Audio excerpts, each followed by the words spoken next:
focused on success. Who is Dave Romeo? He's a world-class speaker and trainer. He is a current Guinness World Record holder. He loves to make people say, wow.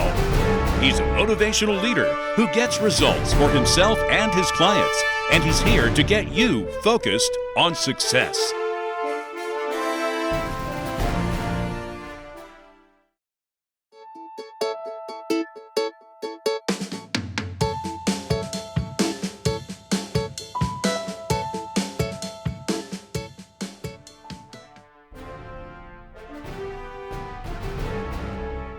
Hi, I'm Dave Romeo, and welcome to Focused on Success.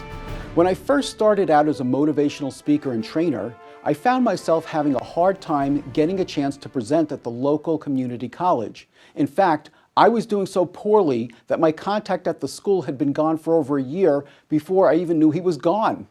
But my big break came one night when another speaker contacted me and said, "What are you doing tomorrow at 6 p.m.? I told her, "Nothing." And then she explained that she was double booked. She had a book signing in Philadelphia, and unbeknownst to her, the community college had booked her to teach a class that very same night. She asked me if I could take over the class. I told her I'd be glad to do it, and I asked her what was the topic. She said, "It's called Create Your Own Serendipity." I said, "Great. I already know what my first story will be." That fortunate break allowed me the opportunity to develop a very strong relationship with that college. You might even say I stumbled onto success. Frequently, we find that most of our progress is not made by our efforts alone, but by the assistance of others. And that brings me to my first guest. I first met Lisa Murray in 2007 when she attended my Leading with Integrity seminar along with one of her colleagues. It was a very fortunate meeting for me and for her. Lisa embarked on her own speaking and training program, spearheaded by a topic with which I was unfamiliar: emotional intelligence. Although she tried to explain to me what it meant, I still struggled to fully understand it. But there was no denying how passionately Lisa felt about that topic. I invited her to be a guest speaker in 2012 to present that same topic, and was I ever glad that I did. Lisa and emotional intelligence were an enormous hit, not only with my existing clients, but also with many newcomers whom had heard Lisa present before. Within 1 year, Lisa became my #1 guest speaker, and she has been back 7 times since then. And emotional intelligence has taken her all over the country. When we come back, I'll huddle up with my colleague Jason Hubler, and we'll discuss what Lisa Murray is doing right and the best ways for her to stay focused on success.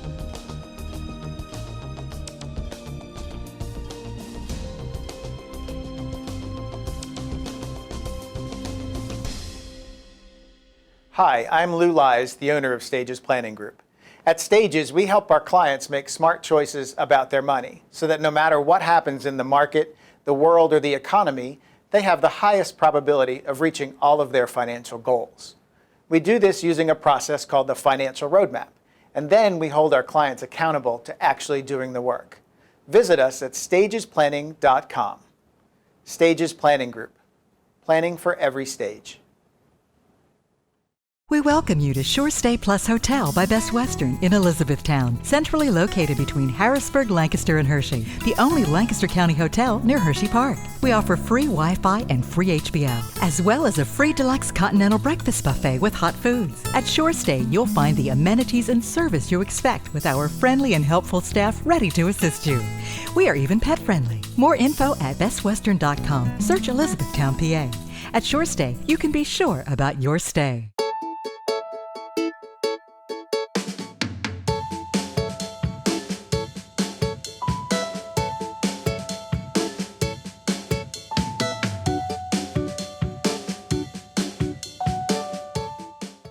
I'm back now with my colleague and business broker, Dr. Jason Hubler of Exit Strategy Solutions.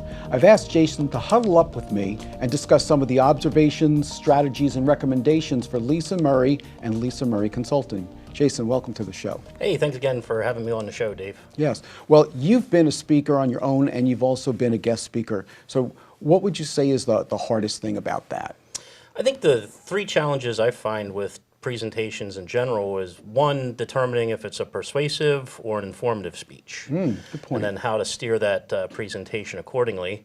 Then also identifying your audience and gearing your presentation to be for that audience. And then the third one, probably the most important, is time management. Well, the thing I like about Lisa, and she's been with me for a while now, is she is an exceptionally hard worker. I mean, from day one, she's always doing the right thing. In fact, I say she earns the right to speak because she's the first one asking for her flyer to see if it's ready to go so she can start promoting the event. And that's another thing. She thoroughly knows her topics. So when she goes out there, she's researched it, she can answer any question off the top of her head. So are you familiar with the topic of emotional intelligence? Yeah, I'm very familiar with emotional intelligence. In my doctoral program, we did extensive training and testing on emotional intelligence, and I found out a lot about my own weaknesses in the emotional intelligence area and was able to learn strategies to improve it, and it's still a continuous ongoing improvement for me. Well, that was a topic I had not pursued at all, but Lisa really knew it. And the thing about her, which I think really worked to her advantage, is she starts earlier than anybody else to get the word out about her presentations and when they're coming up.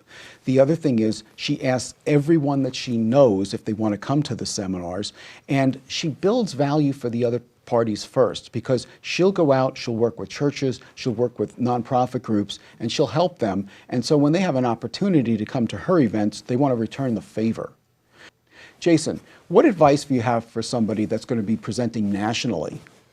Well, in Lisa's case, I would say keep going and do as many as you can, because the topic of emotional intelligence is extremely important.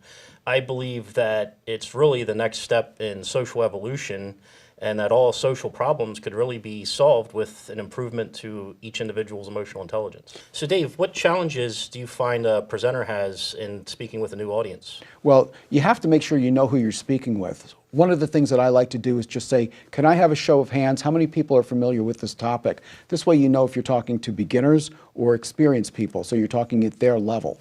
The second thing is, you want people to identify with you. So you don't want to come off as stuffy. If you can tell an underdog success story about yourself, it makes you more relatable. The other thing is, don't come across as a know-it-all, because people don't want you to talk down to them. If you have a chance to explain how you made mistakes first and then you learn from it, they're much more willing to buy into that. So you've done both speaking and consulting. What do you find is different about preparing for both of those?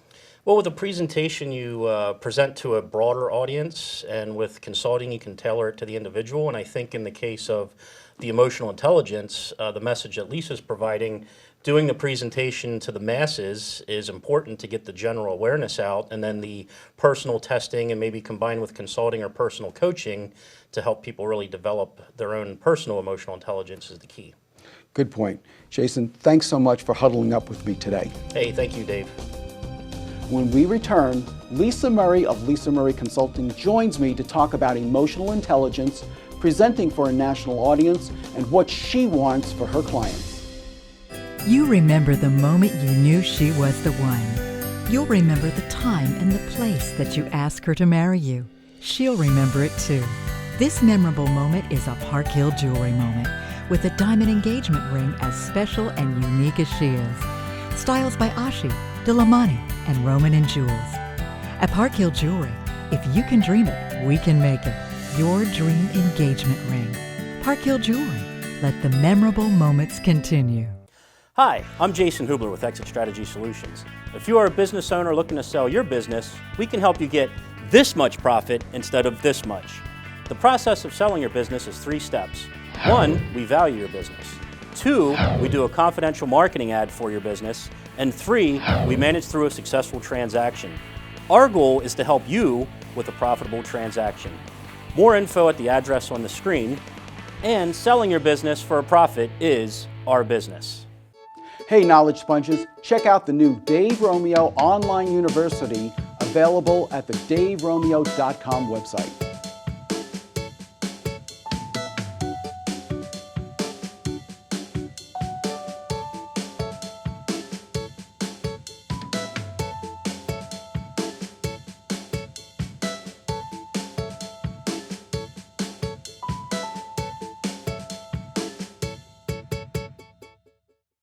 I'm back now with my guest, Lisa Murray of Lisa Murray Consulting. Lisa, welcome to Focused on Success. Thanks for having me, Dave. You know, can you believe that we first met in 2007? Do you remember that? I do remember that. Yeah. I do. I don't remember who you came to the seminar with, but I think they introduced you to it. It was a colleague, yes. We both enjoyed it a lot. Well, I don't know why it took me 5 years to ask you to be a guest speaker, but I'm so glad that you agreed to do it. Oh, I am too. It worked out well for both of us, didn't it? It sure did. So can you tell us what emotional intelligence is all about? Sure. Emotional intelligence is really a hot topic right now. And it's a topic that a lot of people believe they know what it is. They just don't know how to use it in their day-to-day lives. So really, we're looking at it not being related to IQ. And that's really good news because IQ is fixed and emotional intelligence is learned and can be improved at any age. So it really involves some key areas. It's the ability to recognize, understand, and manage your own emotions and being able to recognize, understand, and influence emotions of other people. You know, I think that's the best definition that you've given me so far that I understand. So how did you know this was going to be such a hot topic? I mean, I was doing so many different seminar topics. I never even came across it until you mentioned it to me. Well, for years I was in the education field, and I knew that it was an important topic for teachers to work with children and develop traits in emotional intelligence to help kids be successful. So that's where I first learned about it. Okay. So how did you know that this was going to resonate so big, and who did you see as that target audience that really comes to this? Well, I think it resonates with anyone because it's people skills. It's the soft skills. And we work with other people and we live with other people. And so really everyone can apply these traits and skills to their daily lives. So I knew whether it was teachers I was talking to, parents, or business owners, that they were going to be able to take this information and use it immediately. You know, I've had a lot of guest speakers over the years. You have been my #1 guest speaker since you started. Why are you so successful at it? What is it that you think that you're doing differently that makes you so successful? Well, I think every time I go out and do a public speaking engagement or I do coaching or training or consulting, I'm making really interesting and unique connections with people, and they're learning from it and growing, and they're feeling positive about the results that they're getting. So they just want to learn more. They want to grow. And so they seem to follow me and take the other trainings that I offer. The last time that you were speaking, I remember you telling me that you were going to be doing emotional intelligence nationwide. Tell us about that. Sure. I feel really privileged to have been able to speak at national medical conferences on emotional intelligence and healthcare. And so it's been really fun to watch the relationships I've built with the medical community and get the feedback from surgeons and other people in the medical field on how emotional intelligence is impacting the work that they are doing in their field. I'm also doing a lot of work with executive coaching in emotional intelligence. For example, one of my most recent clients was in New York City, and it was a young woman who was here working and managing other people, but doing a really poor job of it. She was getting really negative feedback from her colleagues, and she just wasn't able to influence and motivate people to be successful. And so I went in as a coach, and fortunately, it's a success story because HR did not fire her. She was able to not only retain her job, but now after a year of heavy emotional intelligence coaching, she's managing more people and has more responsibilities in the company. Going back to what you were saying just a little while ago about the medical field, that's certainly a needed area in that field because we always hear people complaining about how they were treated and how they feel when they're going to a doctor. It most certainly is. As a matter of fact, there's studies out that surgeons who have higher emotional intelligence have less medical malpractice suits against them. Yeah, I definitely believe that. But that's not the only topic that you do. So what are some of the other topics that have really taken off for you? Oh, there's some really good ones. People love successful assertiveness. They also really like communicate effectively with anyone, even difficult people. Resiliency in the workplace, and my personal favorite, interpersonal leadership styles. So who do you think is the ideal target audience to come for some of these other topics? The great news for me is anyone can apply these topics to their daily lives in the workplace and in their personal lives. So it's great for me. I just adjust the language that I use in the trainings around the audience. So what's next for you? I mean, I've watched you grow over the years. You've just become more and more successful. What do you want to do next? Wow, I have some great lofty professional goals. One of them is I would like to be on a national stage doing a TED Talk on emotional intelligence so that I can have a farther reach in that subject. And what advice do you have for other speakers who want to distance themselves from the competition and set themselves apart? They really need to be an authentic speaker or trainer. They need to know their topic really, really well and give examples that people can relate to and use in their daily lives. And I think most importantly, be passionate about the topic, because if you really believe in it, your audience will too. How did you first know that you wanted to be a speaker? I mean, lots of people have stage fright or don't want to be a public speaker. How did you know this was right for you? I was a public school teacher, so I started off being a public speaker, and then it just grew into a business where I was doing parent trainings, school district trainings, and then a man in my audience was an executive in a local company here and said, you need to be working in the business world because these topics apply not only to parents but to business owners. Well, I'm so glad for you and for your audiences that you took that advice. Lisa, thank you so much for being my guest today on Focused on Success. Thanks so much, Dave.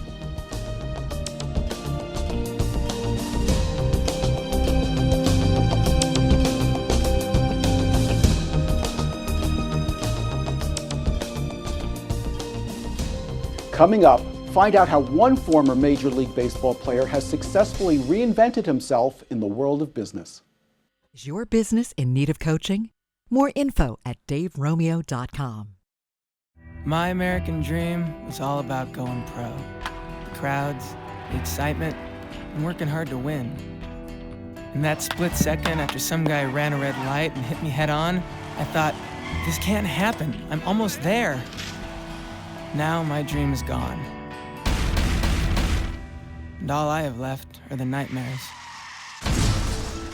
Life can be frightening after an accident. Get the strongest people on your team. Call Hagel, Gens & Veronis for your free consultation. Do you need signs and awards for your special event? Brown Signs and Awards and our experienced staff can help you with custom awards and signage with your purpose in mind. Whether you're a business looking to brand and promote, or a coach seeking custom trophies and awards, we will meet your needs. We offer quality signage, exhibits, awards, and custom branded items. Visit browns-sa.com for more information. Hey, Focused on Success fans, don't miss your chance to get the new Focused on Success book at the www.daveromeo.com website.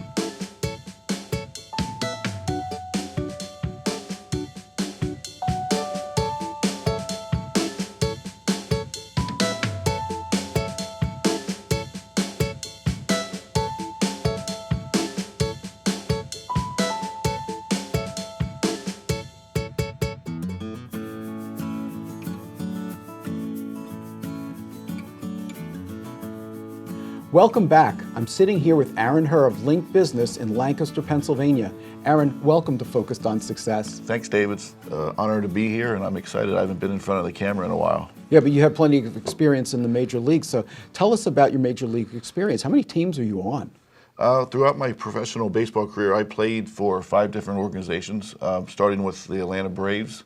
They drafted me out of high school, and then I went to the Cincinnati Reds, St. Louis Cardinals, Cleveland Indians, and then finished up my career right here in Lancaster with the Barnstormers. Yes, and speaking of that, your dad is Tommy Herr, right? And he Correct. played for the Phillies? He played for the Phillies for 2 years, but most of his 13-year career he played with St. Louis Cardinals. Okay.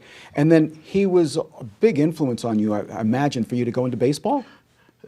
Yeah, I mean, I think ever since I was born, I think it was in my blood, obviously. He was never the type of father that pushed me to do anything I didn't want to do, but if you would have known me since I was younger, that's all I had was a bat and ball in my hand, and that's all I wanted to do. And you know, you told me something interesting, that you decided after you finished in the major leagues to go to play for the Lancaster Barnstormers, and your dad was the coach. Yeah, so my first year I signed with Lancaster, he was actually the bench coach, and then my second year in Lancaster, he got the manager's job again. So that was actually always been a dream to play underneath my dad as a manager. But in the professional level still, when your father's the manager, the whole fatherhood kind of stops as soon as you get in the locker room, and he becomes your manager and boss. So we had a great relationship in that sense, and we knew what lines not to cross for each other inside the ropes, but we had fun together. I'll bet. So you were thinking about baseball from a young age. So when did you decide, or when did you start thinking about life after baseball? Believe it or not, I didn't really start thinking about that until I actually retired after the 2011 season. I know that's probably not the smartest and most intelligent way to think about it, but I had one goal, and that was always to get where I wanted to get to in my baseball career, so I didn't really want to look past that. So after I retired is when I really started thinking about the next step in life and kind of reinventing myself. Well, let's talk about the next step, because right now you're working for Link Business in Lancaster. Can you tell us a little bit about what that is? So Link Business is a brokerage firm that actually started in New Zealand and kind of took over the Philippines, New Zealand, Austria, and infiltrated the franchise over in the United States about 19 years ago. We are currently the 8th office in the United States, and we're considered Link Business PA East. So we can represent anybody on the east side of Pennsylvania. So of all the different things you could have gone into after baseball, why did you decide to pick Link? Well, Joe Garino, who's the owner of our office, is a good friend of mine, and I've known ever since I retired, I've always wanted to do something that he's associated with, because he's very business oriented, he's very driven and very intelligent, and I said if I ever get an opportunity to work with Joe, I'm going to do that, and that's what I decided to do. So I always wonder, what baseball skills were you able to adapt into a business setting? I think the two biggest for me are baseball's a sport where you fail 70% of the time and you're still considered pretty good.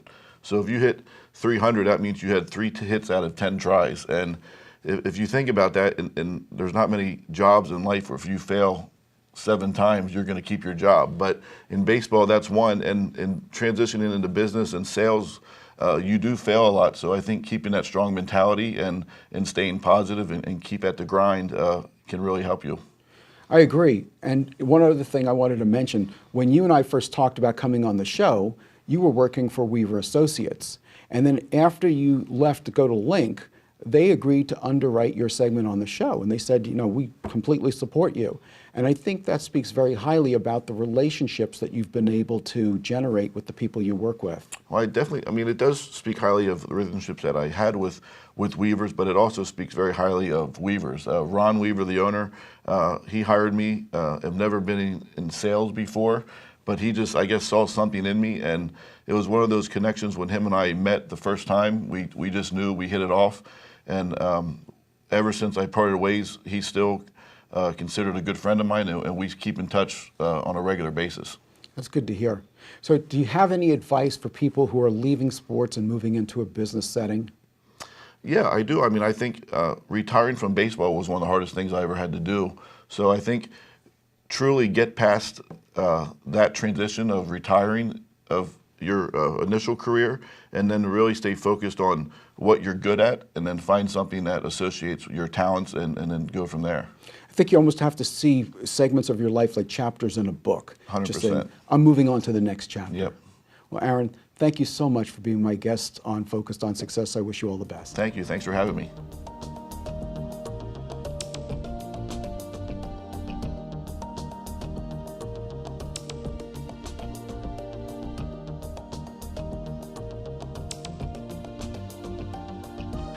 Once again, I want to thank our sponsor, Weaver Associates in Lancaster, Pennsylvania, for underwriting Aaron Herr's segment on the show. Aaron has made a career of getting to understand people and cultivate long-lasting relationships. His work ethic, team player mindset, and rapport skills have allowed him to effectively move from one career to another. And you can too. So, until next time, I challenge you to dream big, pursue your passions, and stay focused on success.